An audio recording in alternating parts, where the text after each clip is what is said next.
Hello everyone, welcome to Tanu classes channel. आज की इस वीडियो में हम पढ़ेंगे बिहार बोर्ड क्लास 8 का प्रश्नावली 9.1 का क्वेश्चन नंबर 6। क्वेश्चन 6 में दिया एक समचतुर्भुज का क्षेत्रफल ज्ञात कीजिए जिसकी भुजा 6 सेंटीमीटर और शीर्ष लंब 4 सेंटीमीटर है। यदि एक विकर्ण की लंबाई 8 सेंटीमीटर है तो दूसरे विकर्ण की लंबाई ज्ञात कीजिए। चलते इसका सॉल्यूशन आप सभी को कॉपी पर सिखाते हैं।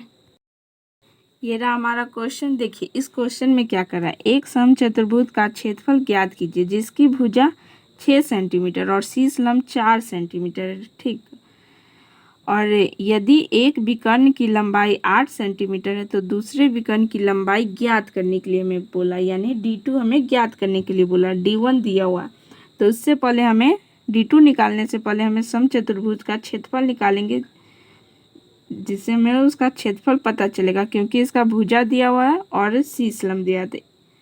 तो अब हम निकालते हैं उस फॉर्मूला से पहले।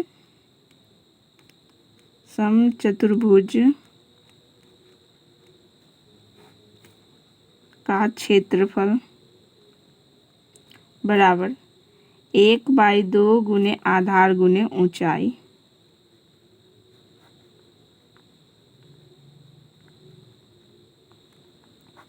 अब देखिए यहाँ पे 2 का पूछा विकर्ण, तो यहाँ हम 2 से गुना कर देंगे। ये 2 से ये 2 कट जाएगा।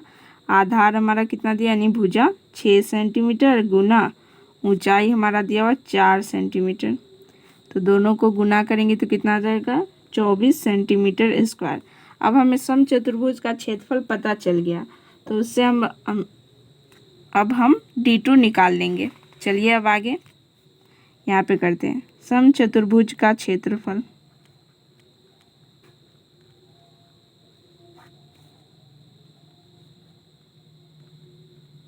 बराबर 1/2 गुने D1 गुने D2। अब देखिए समचतुर्भुज का क्षेत्रफल हमने ऊपर निकाला है, कितना आया हमारा 24 सेंटीमीटर स्क्वायर बराबर 1/2 गुने D1 हमारा दिया हुआ है।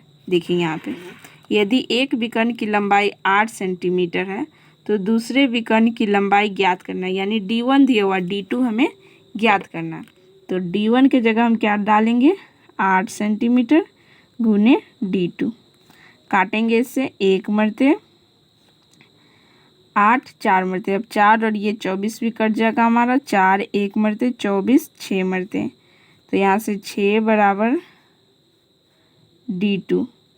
तो हम इसको ऐसे भी लिख सकते हैं D2 बराबर 6 सेंटीमीटर, क्योंकि ये विकर्ण की लंबाई ज्ञात करना ही।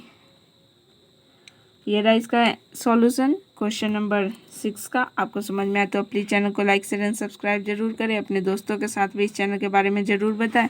मिलते हैं अगले वीडियो में बहुत जल्द।